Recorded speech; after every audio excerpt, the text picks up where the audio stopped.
In a quiet Georgia neighborhood, an old woman's life was about to change forever. Mama Ellie, known for her warm kitchen and open heart, lived a gentle existence. But one rainy night, a desperate knock on her door would shatter the calm, bringing a bruised, shivering 10-year-old boy into her world.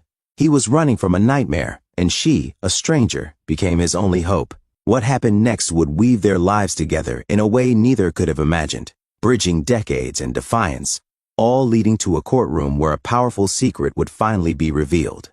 Before we move on, please let us know which country you're listening from, and please do subscribe to our channel. In Sweetwater Hollow, Georgia on Magnolia Lane, stood the home of Eleanor Johnson, known to all as Mama Ellie. At 72, she was a quiet pillar of the community, her life woven with kindness and the comforting scent of cornbread. She lived alone, but her table was always open, her heart always welcoming. One rainy evening as twilight deepened, a soft, hesitant knock echoed through her quiet kitchen. Mama Ellie, wiping her hands on her apron, answered the door. Standing there was a boy, no more than 10, soaked from the drizzle, his small body trembling. Bruises marred his pale face, one eye swollen. "Please don't make me go," he whispered, his voice raw with exhaustion and fear. Without a word, Mama Ellie extended her hand. She led him inside, the door clicking shut behind them, sealing off the storm outside. The warm kitchen, filled with the aroma of gumbo, seemed to enfold him. He stood dripping, wary, his eyes darting. Mama Ellie calmly ladled soup into a bowl, setting it before him with a thick slice of cornbread. "It's got a little heat, but it's real kind to the belly," she said softly. The boy ate slowly at first, then with desperate hunger. When he finished, he looked at her, his eyes asking the question he couldn't speak, "Am I safe?" Mama Ellie nodded. "You got a name, baby?" she asked gently. "Elijah," he whispered. "Eli," she repeated, a gentle smile. "That's a strong name, strong like roots." He flinched, then pleaded, "Please don't call nobody. I'll be good. I can't go back."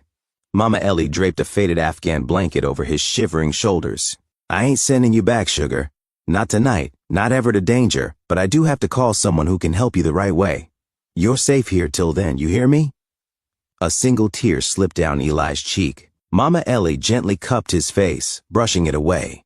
She stepped into the next room, dialing the rotary phone, her voice steady as she requested a child welfare officer, emphasizing no uniforms or flashing lights. When she returned, Eli was curled on the couch, already sleeping, the profound sleep that follows long, hard fear. Mama Ellie sat beside him, her hand resting lightly on his shoulder, a silent promise to protect him. The night passed in quiet watchfulness for Mama Ellie.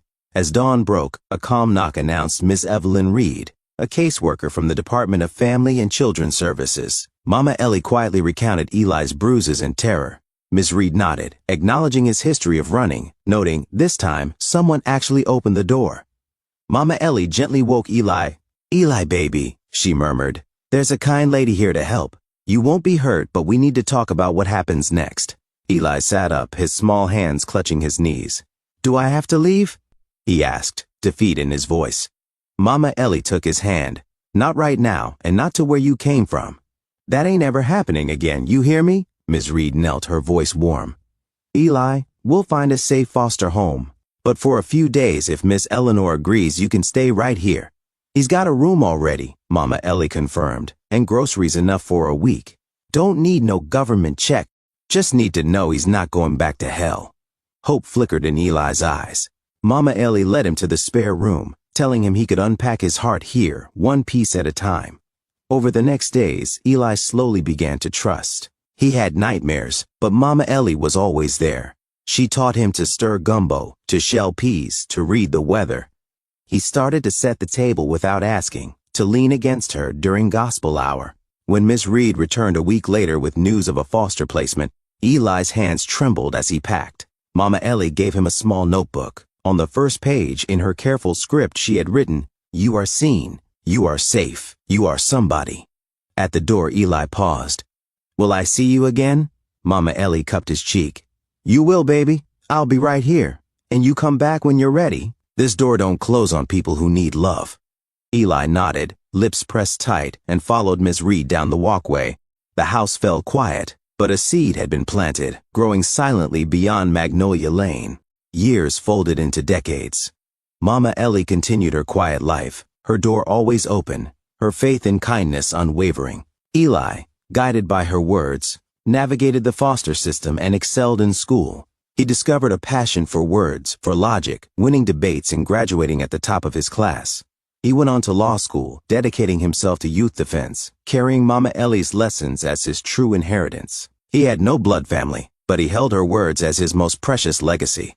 One crisp spring morning, Mama Ellie received a thick cream-colored envelope. Her hands trembled as she opened it. Inside was a letter on stationery embossed with United States District Court. Dearest Mama Ellie, tomorrow I am being sworn in as a federal judge. You are the reason I stand where I do. I will say your name out loud so the world will know it too. I love you, Mama. Always have, always will. Your son. Eli, her heart swelled. She saw him in her mind, strong and sure. Later, Mikey, her neighbor's son, brought his laptop. On the screen, Eli stood in his black robe.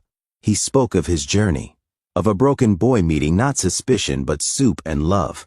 He spoke her name, Eleanor Johnson. Mama Ellie. She taught me what dignity looked like, what mercy sounded like, and what it meant to belong. Mama Ellie sat quietly, her hand over her chest. Mikey sniffled. You're famous now, he teased. Baby, she whispered, I've been famous to the only heart that ever mattered. The next morning, a sleek black car pulled into her driveway.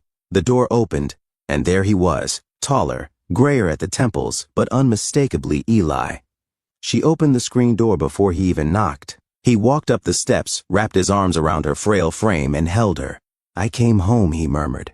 I'm not here to visit, Mama. I'm here to stay if you'll have me. I want to take care of you now. The door that had once opened to save a boy, now opened again to welcome home a man who had kept his promise. Mama Ellie leaned into his embrace. Took you long enough, baby, one evening as dusk settled. Eli found her resting in her rocker. He took her hand, feeling how fragile she'd become. Mama, he said softly, it's not enough for me to visit anymore.